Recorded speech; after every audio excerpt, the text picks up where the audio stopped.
저희 교회가 속해 있는 대한예수교 총회가 1년에 한 번씩 총회를 9월 달에 모이는데 이번에 코로나 때문에 좀 간소하게 모였습니다.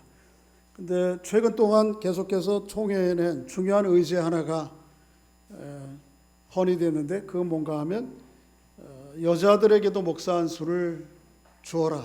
그 문제가 계속 안 되니까 그러면 여자애들에게도 강도할 수 있는, 말씀을 선교할 수 있는 그 권리까지만 줘라라고 하는 제안, 또 아니면 여성들에게도 장로 임직을 해야 된다라고 하는 그런 헌의들이 계속되어 왔습니다. 그런데 계속해서 기각되고 이번 총회에서도 이전과 같이 장로 임직, 목사는 남자들만 할 수 있다라고 하는 옛날에 의결된 것을 재의결하는 것으로 마쳤습니다.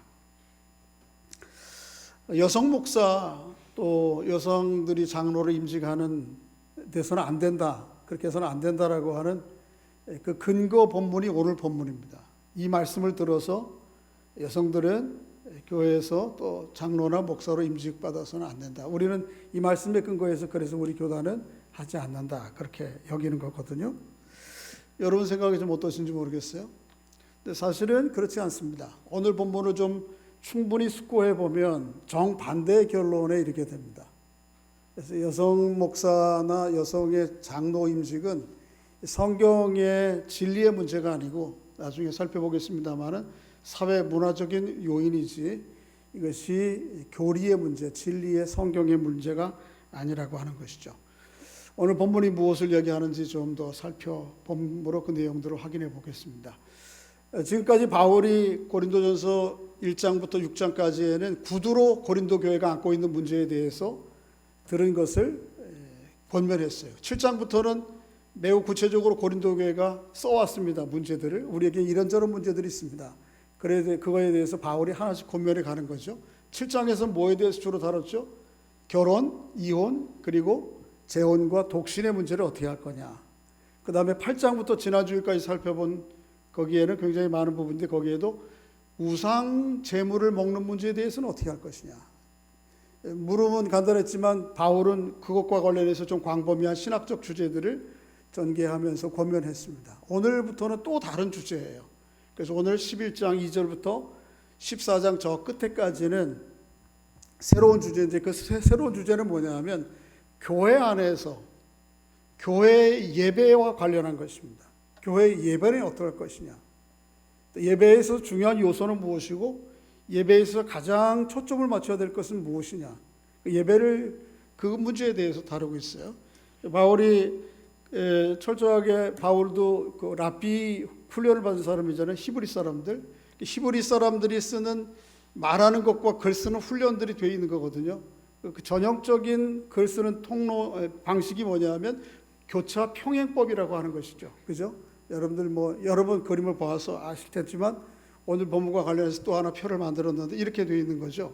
오늘 본문 앞에서 읽은 11장 2절부터 16절까지는 예배를 인도하는 남자와 여자. 예배를 인도할 때 남자만 할 수 있느냐 아니면 여자도 할 수 있느냐. 이제 구체적으로는 기도하고 예언이라고 하는 말이 나오는데 이 문제에 대해서 그런가 하면 여기에 상응하는 저 뒷부분에 가보면 여자는 교회에서 어떻게 하라고요? 잠잠하라, 그런 얘기 있죠. 교회 안에 참여하는 남자와 여자의 문제. 그런데 오늘 고린도 교회는 예배를 인도하는 여자들과 예배에 참여하는 여자들로 인해서 문제가 발생한 것이죠. 그래서 이 문제에 대해서 바울이 권면하고 있는 것입니다. 그래서 오늘은 이 문제를 다루고 있고 다음 주에부터는 그 안을 좀 더 들어오면 예배에 있어서 중요한 요소, 그게 뭔가 만찬이에요. 주의 만찬. 우리는 설교가 중심이 되는 예배를 드리고 있는데 오늘 본문 당시에는 설교도 중요하지만 주의 만찬이 아주 매우 중요하게 다뤄진 것이고요. 또 예배의 중요한 요소가 뭔가 하면 예배 말씀이죠. 예언과 말씀. 이게 예언과 방언이라고 하는 게 설교와 관련한 것이거든요.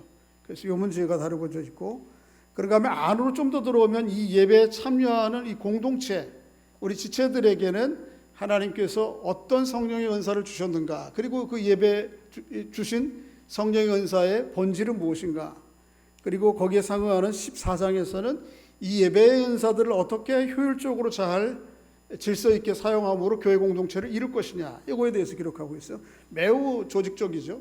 그런가 하면 맨 중앙에 뭐가 들어가 있죠? 그 유명한 가장 좋은 길, 가장 좋은 은사, 그건 뭐죠? 사랑. 사랑은 언제나 오래 참고, 이게 13장 전체거든요. 그래서 예배에 있어서 가장 핵심적인 중요한 내용이 뭐예요? 하나님의 사랑을 확인하는 것이고요. 그거에 대한 고백을 하는 것이고, 또 그 사랑을 우리 안에 더 풍성하게 하는 것이에요. 이게 예배다라고 하는 것을 바울이 기록하고 있어요. 그래서 오늘은 맨 밖에 있는 예배를 인도하는 남자와 여자, 예배를 참여하는 남자와 여자에 대해서 살펴보고, 또 다음 주부터는 안으로 들어가면서 조금씩 더 세밀하게 살펴보겠습니다.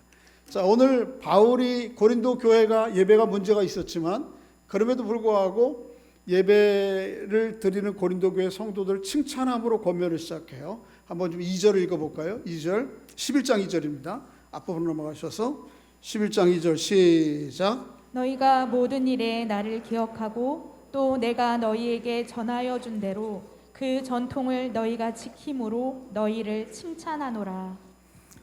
내가 모든 일에 나를 기억하, 너희가 모든 일에 나를 기억하고 내가 너희에게 전하여 준 대로. 고린도 교회가 예배를 드리긴 드리되 자기들이 임의로 방식으로 드리지 않고 바울이 어떻게 한 대로요? 전하여 준 대로 너희가 지킴으로 칭찬한다. 보세요.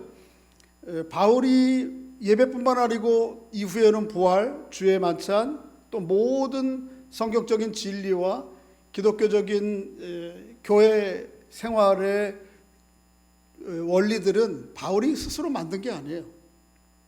바울이 이전부터 어떻게 한 거죠? 받은 거예요. 그 받은 것을 어떻게 하는 거죠? 전해준 것입니다. 그래서 여기 받고 전하다라고 하는 말은 히브리 사람들이, 랍비들이 앞선 세대가 다음 세대에게 신앙의 원리와 전통들을 전수해 주는 것을 가리키는 아주 전형적인 말이에요.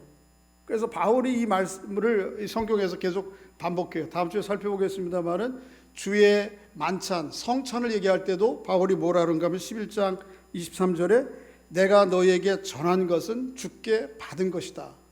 주의 성찬은 바울이 만든 게 아니고 주님께서 전해준 것을 바울이 받고 바울이 받은 것을 또 고린도 교회에게 전해주는 거예요.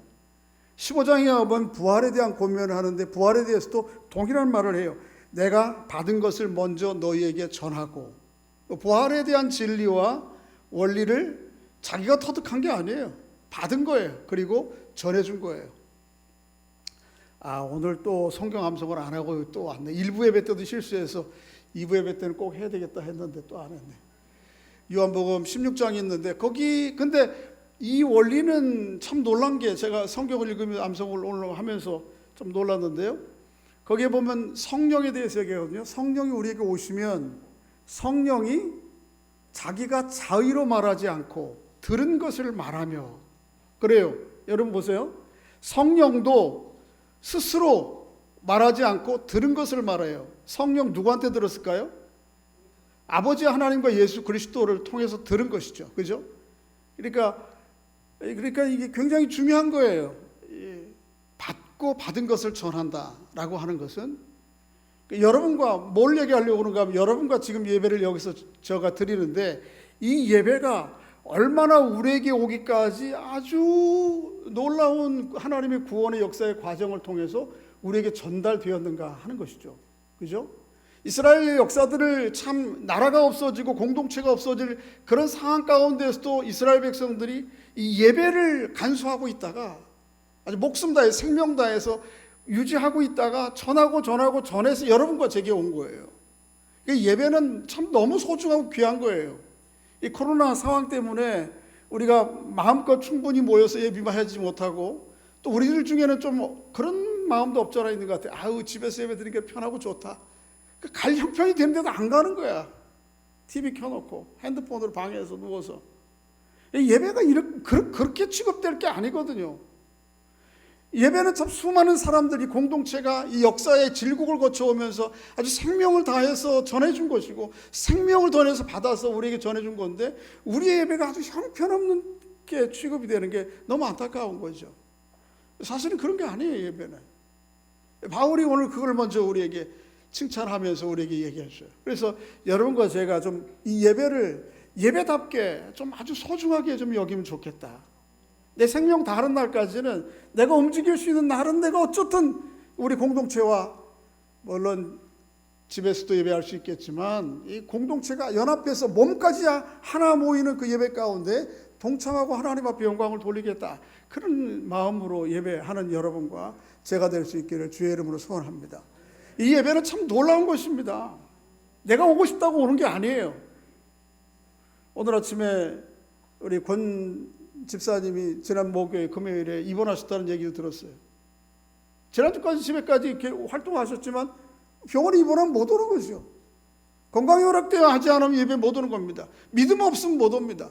생업이 있어서 생업에 가야 되면 못 오는 겁니다. 예배에 올 수 있는 게 그렇게 쉽게 올 수 있는 게 아닙니다. 그래서 믿음의 전통을 가진 영성가들은 늘 예배를 어떻게 의식했는가 하면 주께서 나를 부르시니 내가 여기 있나이다. 이런 고백으로 늘 예배를 시작했습니다. 한번 따라해 보겠습니다. 주께서 나를 부르시니 내가 여기 있나이다. 내가 여기 있나이다. 그런 것입니다. 예배가 그렇게 소중한 것입니다. 아무나 예배 드릴 수 있는 것이 아닙니다. 그렇게 귀중한 것입니다. 그런데 그렇게 소중하고 아름다운 예배라도 참 무질서하고 혼란스럽고 예배를 드리다가 마음 상해서 더 이상 예배 오고 싶지 않다. 뭔 얘기하는 거야? 목사님은 설교하는 거야? 아니면 자기 정치 얘기하는 거야? 아니면 주변 사람들이 너무 혼란스러워요. 준비되지 않은 예배, 막 주변 어떤 사람들 떠들고 무질서하게 되고 그러면 이 예배가 아주 누추하게 될 수가 있어요. 고린도 교회가 그랬던 것입니다. 이것에 대해서 바울이 권면하고 있는 것이죠. 그런 구체적인 고린도 교회 혼란 상황들은 조금 이후에 다루도록 하고, 앞에서 서두에서 말씀드렸던 예배의 인도자들은 남자만 되어야 되는가 하는 그 문제에 대해서 한번 좀 살펴보고 지나가야 되겠습니다. 오늘 본문이 이렇게 얘기하고 있습니다. 한번 3절, 4절을 좀 같이 읽어보면, 4절을 먼저 읽어보면, 4절 시작. 무릇 남자로서 머리에 무엇을 쓰고 기도나 예언을 하는 자는 그 머리를 욕되게 하는 것이요. 그러니까 남자로서 기도하고 예언할 수 있어요. 여기 기도는 뭐죠? 교회 공동체에서 대표 기도하는 걸 얘기해요. 개인적인 기도가 아니에요. 개인 기도 누구든지 할 수 있죠. 그러나 대표 기도는 누가 하고 있어요? 지금 남자가 있고, 예언이라고 하는 말은 앞날에 대해서 알려준다 이런 말이 아니고, 신약 성경의 예언은 성령의 감동으로 말미암아 하나님의 말씀의 뜻이 무엇인지를 잘 풀어 설명하는 거. 오늘날 얘기하면 그걸 뭐예요? 설교죠. 이걸 예언이라고 그래요. 그런데 남자로서 기도하고 예언할 때에는 머리에 뭘 쓰지? 머리에 쓰거나 해서는 안 된다. 그렇게 얘기해요. 그래서 남자가 기도하고 예언하는 거예요. 그런데 5절 보세요. 5절 읽어보겠습니다. 시작. 무릇 여자로서 머리에 쓴 것을 벗고 기도나 예언을 하는 자는 그 머리를 욕되게 하는 것이니 이는 머리를 민 것과 다름이 없음이라. 남자가 교회에서 기도하고 예언하고 말씀 설교할 수 있는 것처럼 5절에는 뭐라고 그러죠? 여자도 대표 기도하고 예언할 수 있다고 그래요? 없다고 그래요? 있다고 그러죠. 전제하죠. 단지 남자는 머리에 뭘 쓰고 하지 말고 여자는 반드시 머리에 뭘 쓰고 하라는 것뿐이지, 기도를 남자든 여자든 다 교회에서 할 수 있고, 대표 기도를 얘기하는 거예요. 예언, 말씀 선포할 수 있어요, 없어요? 할 수 있다는 거예요. 그러니까 교회에서 여자들은 목사 안수 되면 안 된다, 장로 되면 안 된다, 이 얘기는 교회적으로가 맞는 것이 아니에요. 기본적으로 할 수 있는 거예요. 이거 굉장히 혁명적인 얘기예요. 당시의 관점으로 보면, 그렇죠? 여러분 로마 사회, 그리스 로마 본문이 쓰여진 로마 그리스 사회 가운데 보면 뭐 여자들의 그 사회적 지위라고 하는 게 아주 형편없죠. 그런데 교회에서 남자도 여자도 대표 기도할 수 있고 예언, 말씀 선포할 수 있는데 단지 이 문제만은 고려해서 하라. 이 얘기는 매우 혁명적인 것이에요. 유대 사회도 마찬가지예요. 유대의 회당이 우리가 드리는 예배당의 전신이었는데, 유대 회당은 이렇게 남자들이 앉아있는 공간과 여자들이 앉아있는 공간이 다 미쳐져 있어요. 벽이 있었어요. 그 가운데 있고 이렇게. 우리 한국 기독교 초기의 선교 역사 보면 예배당이 기역자로 되어 있었어요. 그래서 이쪽에 복도처럼 쫙 되어 있는 이쪽에는 남자들 앉고 이쪽에 복도처럼 쫙 되어 있는 여기는 여자들만 앉고 설교자는 양쪽에 여기 가운데에서 마주치는 여기에 있으면 양쪽 다 보이잖아요. 이렇게 되어 있었어요. 이러다가 또 어떻게 해요? 벽도 허물고 가운데 뭘 쳤어요? 이 뭐죠? 뭐 칸막이 쳐놨다가 지금은 어떻게 해요? 칸막이도 없어졌어요. 지금 인도 가면 근데 칸막이는 없어졌는데 인도에는 지금도 여전히 남자는 한쪽에 앉아요. 여자들도 한쪽에 앉고. 근데 지금은 여러분들은 어떻게 해요? 막 섞여 앉아 있네.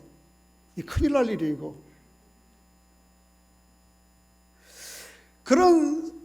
그렇게 구별되는 세상 가운데에서 남자도 여자와 같이, 여자도 남자와 같이 뭐 할 수 있다? 교회에서 기도 인도할 수 있고 예언할 수 있다. 이거 굉장히 혁명적인 거예요. 그러니까 하나님의 말씀은 궁극적으로 시대와 공간과 문화와 상황을 떠넘어서 궁극적인 진리를 얘기해요. 그런데 고려해야 될 게 있는 것이죠. 그런데 제가 이렇게 얘기해도 여전히 여러분 마음 가운데 보면 뭐 여자가 목사 안 돼. 권사 임직되면 안 돼. 이런 분들이 여전히 우리 가운데 있단 말이에요. 그죠? 오늘 읽은 말씀에도 보면 느낌에 보면 읽어보면 그런 의미의 말들이 많거든요. 한번 좀 읽어볼까요? 3절 한번 읽어보겠습니다. 3절 시작. 그러나 나는 너희가 알기를 원하노니 각 남자의 머리는 그리스도요 여자의 머리는 남자요 그리스도의 머리는 하나님이시라. 중간에 보면 뭐래요? 여자의 머리는 뭐라고요? 이거 봐라. 여자의 머리는 남자라 그러는데 여자가 위에 올라가서 설교하면 되겠냐? 사실 그런 게 아니에요. 머리는 성경에서 세 가지 의미로 이해돼요. 첫째는 이 머리예요. 물리적인 머리, 몸과 여기, 그죠? 실제적으로 이 머리. 두 번째는 이 머리가 의미하는 상징적인 의미인데, 두 번째는 권세. 머리가 더 권세가 있잖아요, 그죠? 몸보다는, 손발보다는 이런 의미로. 근데 한국 교회는 지금까지 이 두 번째 의미의 강조점을 가지고 오늘 본문을 해석을 했어요. 근데 세 번째는 뭔가 하면 이 머리라고 하는 것에는 성경에는 그 근원을 얘기할 때 머리라고 그래요. 그 근원이 뭐예요? 여자들이 어떻게 만들어졌어요? 창세기 2장에 보면 남자의 몸에서 근원에서부터 나왔죠. 그 얘기를 하는 거예요. 그런데 그렇다고 해서 남자의 근원으로서 몸에서 나왔다고 해서 여자가 남자보다 못해요? 열등한 거예요? 신분과 인격적인 측면에서? 그렇지 않거든요. 그 다음 말을 읽어보시면 이런 말이 있어요. 여자의 머리는 남자요 그리스도의 머리는 누구다? 자 보세요. 그리스도의 머리는 누구예요? 그리스도의 머리는 누구예요? 그러면 그리스도가 하나님보다 못한 거예요? 성경신학적으로 삼위일체를 얘기할 때 삼위일체 하나님으로부터 예수 그리스도가 나오시고 예수 그리스도와 하나님 아버지로부터 성령이 나오신다고 하는 신학적 의미를 설명하기 위해서 이야기하는 것이지, 예수 그리스도가 아버지 하나님으로부터 나왔다고 해서 예수 그리스도가 아버지 하나님과 신분과 능력과 영광이 있어서 열등해요? 그거는 신학적으로 큰 모순이에요. 문제예요. 삼일체 신학에. 그러니까 바울이 그걸 근거로 남자가 여자의 머리라고 하는 것의 의미들을 잘못 이해하지 않도록 뒤에 아주 뒷받침하는 그런 의미의 얘기가 아니라는 것이죠. 그 다음에 두 번째, 조금 더 넘어가 봐요. 몇 절이죠? 7절 한번 읽어보겠습니다. 7절 시작. 남자는 하나님의 형상과 영광이니 그 머리를 마땅히 가리지 않거니와 여자는 남자의 영광이니라. 남자는 하나님의 형상과 영광이라고 그러지 않느냐? 여자를 어디 하나님의 형상과 영광이라고 그랬어요? 그죠? 그러니까 여자는 그렇게 하면 안 된다. 그런데 그 맨 끝에 보면 뭐라 그래요, 바울이 또? 남자의 영광은 누구야? 여자라네. 그 정반대 얘기를 하고 있어요. 그잖아요, 그죠? 그러니까 이게 남자만이 하나님의 영광과 형상이 아니고 여자도 하나님의 형상과 영광이고, 바울은 또 얘기하기를 여자가 남자의 영광이라고 그래요. 면류관이라고 그래요. 그 우열을 다룰 수 있는 문제가 아니에요. 또 한 군데 넘어가서 9절을 좀 보시면 9절 한번 읽어보겠습니다. 시작. 또 남자가 여자를 위하여 지음을 받지 아니하고 여자가 남자를 위하여 지음을 받은 것이니. 봐라, 남자가 여자를 위해 지음 받은 게 아니고 여자가 남자를 위해 지음 받았지요. 이게 어디에 나오는 거예요? 창세기 2장에 사람 남녀 창조 기사잖아요, 그죠? 그러니까 그리고 거기 창세기 2장에 보면 뭐라 그래요? 그렇게 아담을 위해서 하와가 만들어진 다음에 돕는 뭐라 그래요? 배필. 그러니까 여자는 남자를 돕는 자로 지음 받았다. 여자는 남자를 돕는 자로 있을 때에 합당하지 리더로서는 합당치 않다. 이런 논리거든요. 맞습니까? 자 보세요. 여기 돕다, 돕는 자라고 하는 말이 히브리어로 에셀이라고 하는 말이에요. 에셀. 그런데 이 에셀이라는 말은 성경상에서 보면 주로 하나님께서 그의 백성들을 구원하신다라고 하는 말을 쓸 때 주로 많이 써요. 사사로운 도움이 아니고 결정적인 도움을 말할 때 에셀이라고 하는 말을 써요. 그리고 여자분들이 남자를 조금 돕는 게 아니고 사실은 하와가 아담을 결정적으로 돕는 거예요. 남자가 홀로 있는 것이 독초하는 것이 좋지 못했다 이 얘기는 이 남자 혼자 하나님이 만드신 창조의 사역과 사명들을 감당하기에는 역부족인 거예요. 그래서 아주 결정적으로 도울 수 있는 존재로 누구를 지은 거예요? 하와를 지은 거예요. 그런 의미예요. 여러분 성경에 보면 이 에셀이라고 하는 말이 신약 성경에 반복되는데 여러분 신약 성경에 나사로라는 말의 이름이 둘 나오죠, 그죠? 우리로 번역인 나사로 그렇게 해놨는데 사실은 좀 그대로 잘못됐어요. 엘이라고 하는 말과 에셀이라는 말이 합쳐진 말이 나사로예요. 에셀, 그게 나사로예요. 그러니까 엘이라는 말을 그대로 살려서 라라고 써야 돼요. 나사로. 하나님이 돕다, 돕는 자, 이게 나사로예요. 그렇죠? 근데 두 사람이 한 사람은 어떻게? 누가복음 16장에 나오는 거지 병 걸려서 그죠? 주인이 주지 않으면은 삶을 어떻게 해볼 수 없는 사람. 이게 나사로예요. 하나님이 돕는 자 그런 뜻이에요. 또 하나는 누구예요? 요한복음 11장에 나오는 죽은 나사로. 이 죽은 나사로가 하나님이 도움 없이면 어떻게 살아나요? 그러니까 하나님이 결정적인 도움이 없으면 죽은 나사로가 살아나지 못하고 하나님의 결정적인 도움이 없으면 이 거지가 하나님의 천국 가는 게 불가능한 거예요. 그렇게 하나님의 결정적인 도움을 얘기할 때 쓰는 말이 에세르예요. 그러니까 여자분들이 하와가 아담의 돕는 배필이 되었다고 하는 걸 이렇게 결정적으로 중요한 의미가 내포되어 있는 것이죠. 그저 조수 역할이나 하고 그런 게 아니에요. 여자분들이 별로 안 좋아하는데 난 이 얘기하면 좀 밝아질 줄 알았는데 남자분들이 좀 얼굴이 좀 이상해지고 남자분들이 오히려 더 좋아하네. 자, 이 논란의 여지들이 많지만 바울은 결론적으로 11장 12절에 이렇게 얘기하죠. 한번 좀 바울이 자 보세요. 바울이 이렇게 남자와 여자는 열등하고 우등한 존재가 아니고 동등한 존재라고 하기한 근극적인 이유는 뭔가 하면 갈라디아 3장 27절 28절에 나오는 이 대선언 때문에 그래요. 한번 읽어보겠습니다. 시작. 누구든지 그리스도와 합하기 위하여 세례를 받은 자는 그리스도로 옷 입었느니라. 너희는 유대인이나 헬라인이나 종이나 자유인이나 남자나 여자나 다 그리스도 예수 안에서 하나이니라. 세례 받으셨어요? 남자만 세례 받아요? 여자분 다 세례 받죠, 그죠? 세례는 바울이 뭐라고 그러죠? 그리스도의 옷이라 그래요. 옷. 이 옷은 뭘 얘기하는 거예요? 신분과 그의 위치를 얘기하는 거예요. 그런데 유대인도 세례받고 헬라인도 세례받아 동일한 세례를 받아 동일한 옷을 입어 동일한 지위와 신분을 가져요. 그리스도 안에서. 종과 자유자 이건 뭐예요? 사회적인 주인과 노예거든요. 종도 세례받고 주인도 세례받아 똑같은 그리스도의 신분 옷을 입어요. 동일한 신분과 위치를 가져요. 남자와 여자 뭐라 그러죠? 동일하게 세례받아서 동일한 그리스도의 옷을 입었어요. 그러니까 어떻게 남자와 여자가 그리스도 안에서, 하나님 안에서 동일한 지위와 권세를 가져요. 영광을 가져요.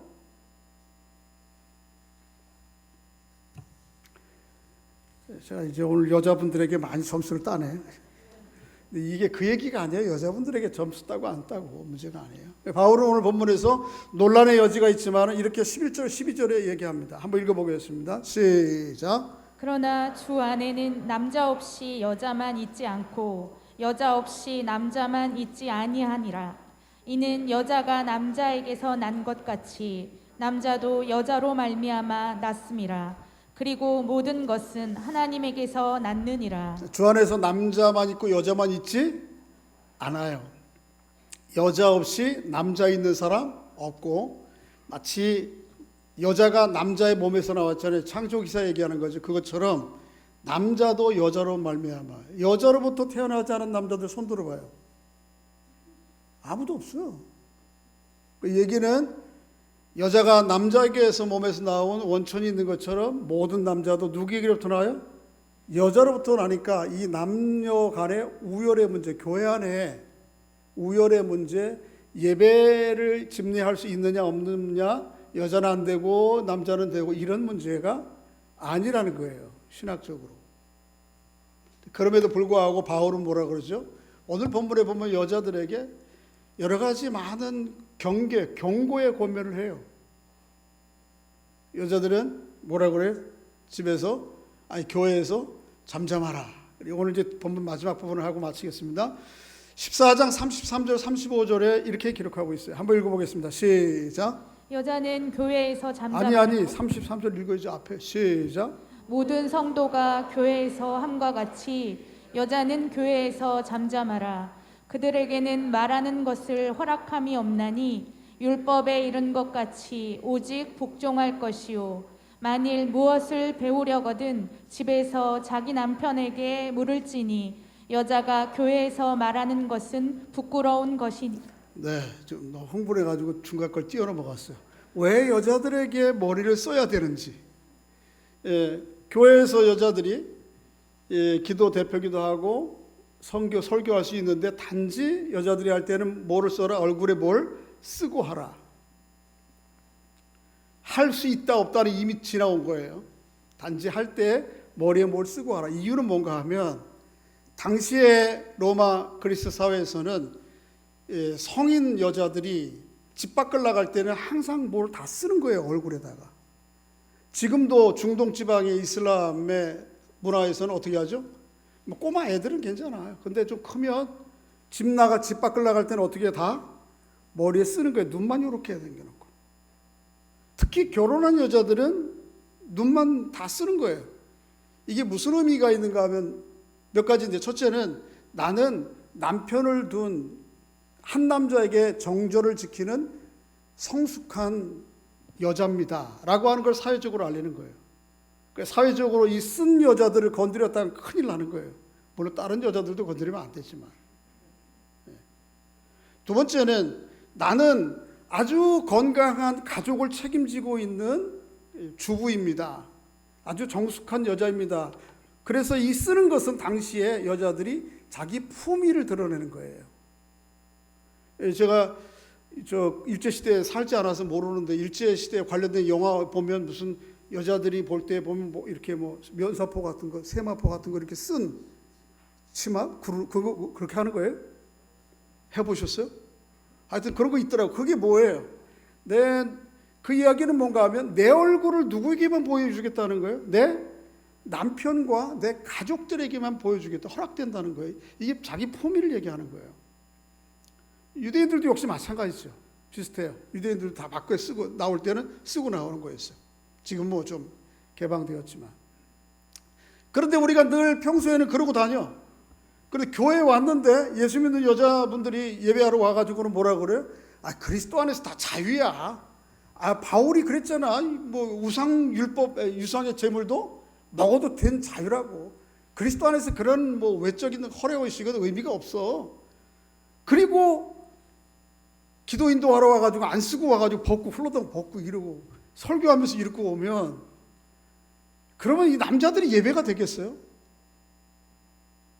아니 물론 우리는 지금 뭐 여자분들이 여기 올라온다고 그래서 예배 못할 사람 하나도 없는데 늘 24시간 눈만 내놓고 다니는 여자들만 길거리에서 보다가 사람들이 공중에서 모여있는데 이게 다 벗고 있으면 저렇게 생긴 거였네, 저렇게 생긴 여자였네, 이 정도만 생각하면 그래 좀 낫겠어요. 그 이상의 생각을 한단 말이에요.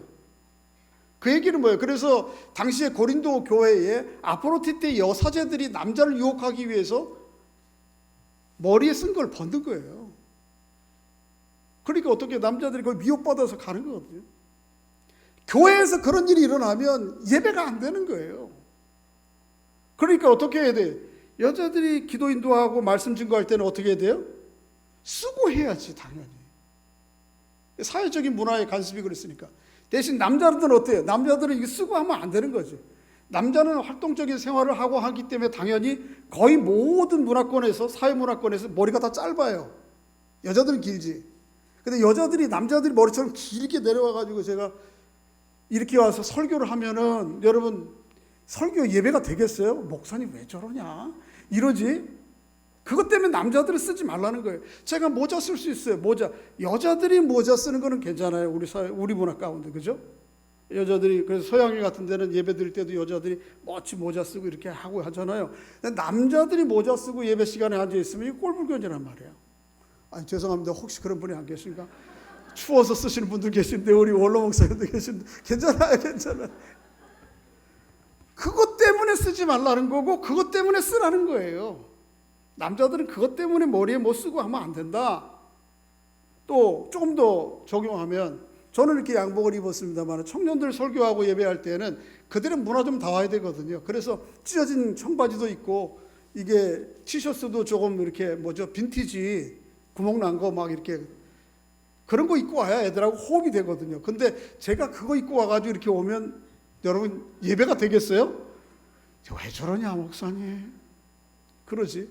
그것 때문에 남자는 벗고 하고 여자는 어떻게 하는 거죠? 쓰고 하라는 것이에요. 하고 못하고 문제가 아니에요. 여러분 예배 시간에 좀 그런 걸 좀 고려하셔야 돼요. 그래서 여러분들이 예배 인도자들은 특별히 주의해야 돼요. 특히 남자들도 그렇지만은 여자분들이 예배 인도하고 설교할 때 미니스커트 입고 오면은 안 되죠, 그죠? 또 뭐 너무 가슴에 파지는 옷을 비치는 옷을 입고 예배를 인도하면 예배가 되겠습니까? 요즘 다 청년들, 젊은이들 문화들 좀 존중해주고 싶은데, 존중하고자 애쓰는데 되게 힘들어요. 옛날에는 이불 속에나 입었던 옷을 요새 길거리 입고 나와 다닌단 말이에요. 그래가지고 어떻게 할지 모르겠어요, 진짜. 근데 세상은 그렇게 하더라도 예배 시간에 그러면 안 돼요. 우리 청년들 좀 부탁하건데, 레깅스 입고 교회 오시는 거 조금 좀 한번 좀 고려해 주세요. 그리스도의 사랑이라는 관점에서. 그 다음에 더욱 설교하고 예배 인도하는 분들은, 찬양 인도하는 분들은 더더욱 마찬가지죠. 자, 이제 마지막.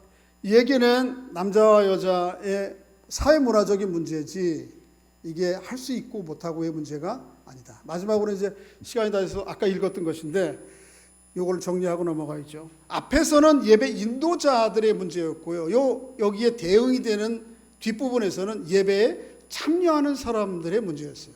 특히 예배에 참여하는 여자들로 인해서 발생하는 문제들. 34절에 보면 뭐라 그래요? 그래서 바울이 여자는 뭐하라? 교회에서, 우리 남자들이 한번 크게 읽읍시다. 시작.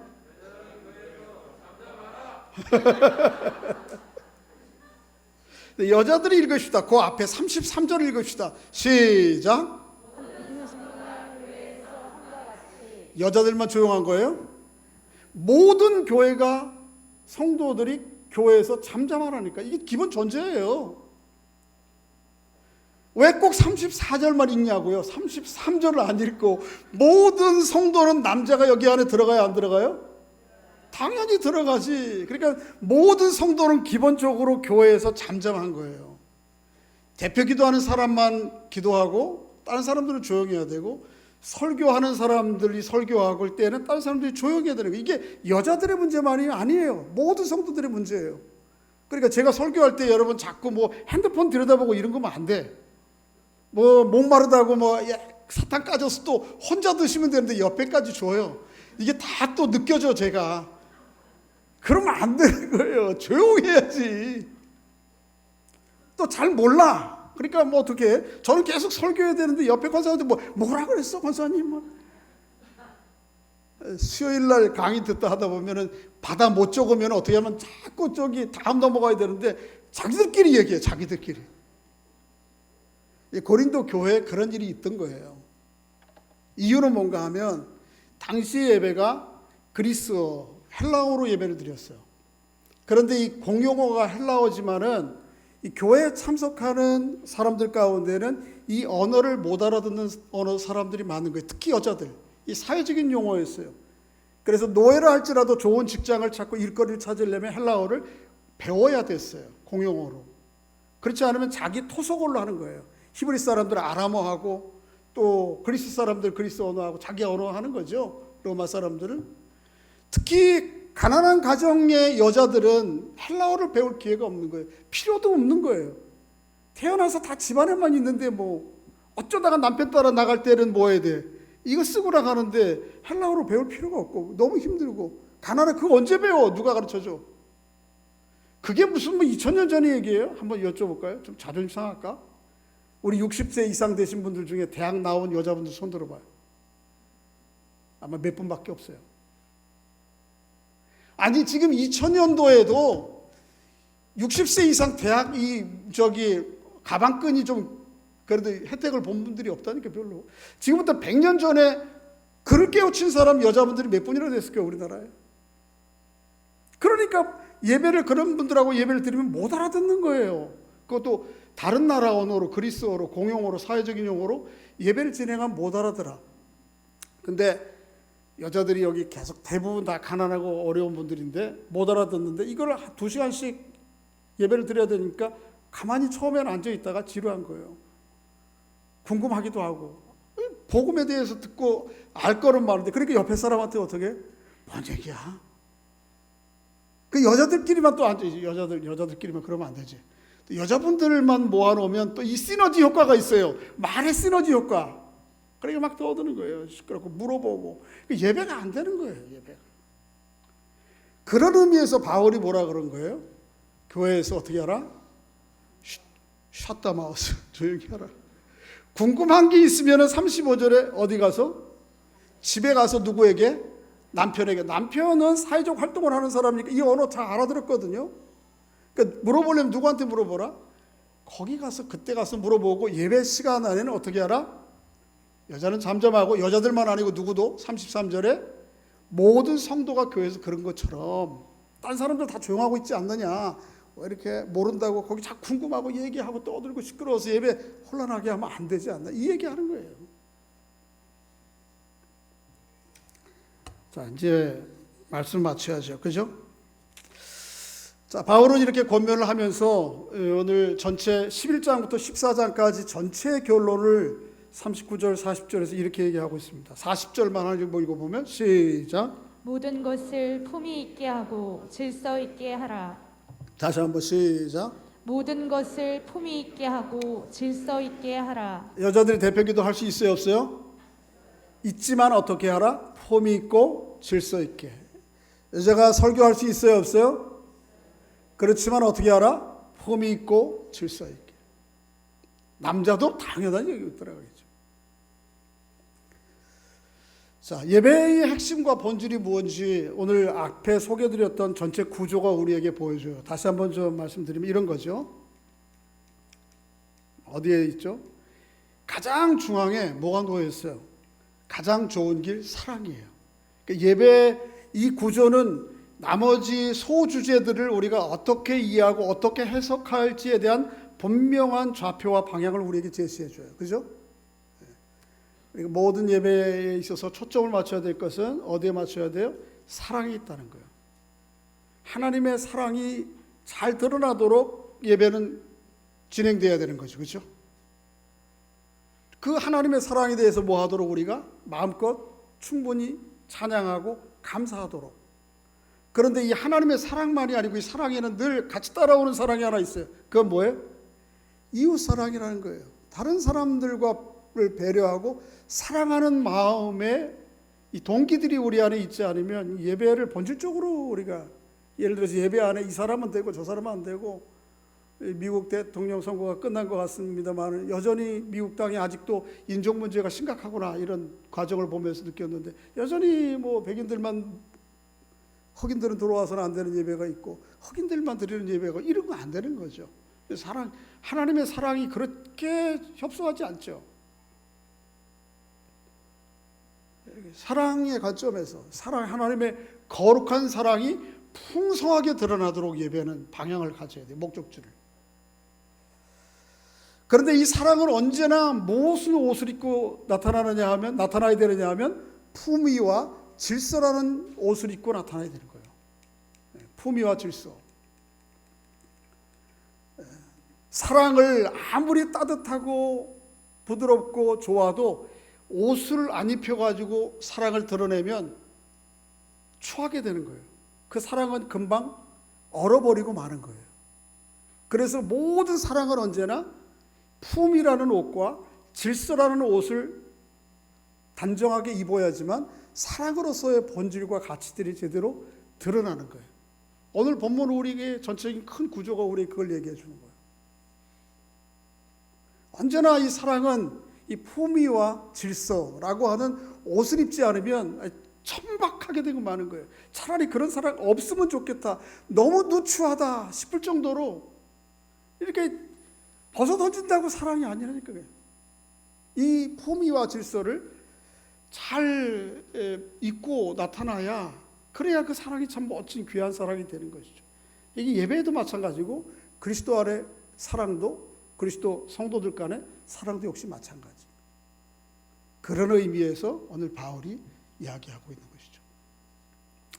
자, 여러분들 가운데 그래 맞아. 그러니까 우리 교단은 너무 고리타분해. 여전히 목사 장로 안 하니까 그렇게 생각이 되는 겁니까? 그거 아니에요. 예. 그래서 이 여성 장로가 이 교리, 진리의 문제가 아니고 사회 문화적인 고려 사항이지만 그럼에도 불구하고 그걸 존중해 줘야 돼요. 우리나라가 선교적 관점에서 남자들만 목사하고 남자들만 장로한 것은 참 전략적으로 잘한 거라고 생각해요. 왜 그래요? 100년 전에 200년 전에 들어왔는데 여자분들은 대부분 다 글도 못 깨우치고 혜택이 없어서 그런 거예요. 못나서가 아니에요. 능력이 안 돼서가 아니야. 그런데 만일 그런 분들이 와가지고 뭐 두서없이 얘기하고 뭔 얘기도 모르는데 앞에 나가서 기도 인도한다고 그러고 설교한다고 그러면 교회 누가 오겠어요? 그러니까 그런 의미에서는 잘한 거죠. 그러나 지금은 어떻게 되죠? 이 상황이 좀 달라져야 되는 거죠. 본질은 여자분들도 다 할 수 있는 거죠. 동일하죠. 그리스도 안에서 하나니까. 문화적인 고려사항이고 문화적인 사회 고려사항은 이제는 제고해야 될 때가 된 거죠. 그래서 우리 한국 개신교의 건전한 교단, 규모 있는 교단 30-40개 중에 여성 목사, 여성 장로를 안 하는 교단이 아마 한 손끝에 꼽을 정도예요. 그 가운데 우리 교단이 있는데 여러분 너무 이걸 폄하하면 안 됩니다. 이 문화적 고려사항들을 충분히 고려해야 되는 거예요. 그런데 이제는 조금 상황을 좀 달리 생각해요. 아침에 우리 도장님이 오시다 하셨는데 한번 얘기를 하는 중에 전에 그런 얘기했어요. 면접을 보고 채용을 사람들 하게 되면 10명이 애들을 고용하려고 시험을 보면 필기 시험에서는 많으면은 3대7, 적으면 2대8. 남자 2명, 여자 8명. 많으면은 남자 3명, 여자 7명. 이렇게 합격이 된다는 거예요. 그래서 시험 점수 자체만 보면 회사 운영하기에 너무 어렵다는 거예요. 그러니까 회사의 직종에 따라서 가점을 부여해서 남자들을 뽑지 않으면은 남자들이 설 자리가 없어요. 육군사관학교, 해군사관학교 다 수석은 여자예요. 다는 아니지. 그렇게 하면 안 되겠죠. 그러니까 이런 상황이 됐는데 이 문화적 사항들을 고려해서 바뀌어져 가야 되는 문제죠. 그러니까 너무 이거를 지금 이 문화적 사항을 고려해서 우리는 아직도 우리 교단 쪽으로는 좀 보수적인 위치를 차지하고 있는 건데 시간이 가면 이제 되는 거죠. 그러나 그 고려사항도 고려해야 되고 또 성경의 원리가 무엇인지 우리가 잘 좀 이해하고 받아들여야 된다. 모든 일을 할 때 어떻게 하라? 품위 있고 질서 있게. 사랑은 언제나 뭐를 입고 나타나야 된다고요? 품위와 질서의 옷을 입고 서로에게 주어지고 나타나야 되죠. 그렇게 성경이 말하는 원리대로 교회를 이루어가는 여러분과 제가 될 수 있기를 주의 이름으로 소원합니다.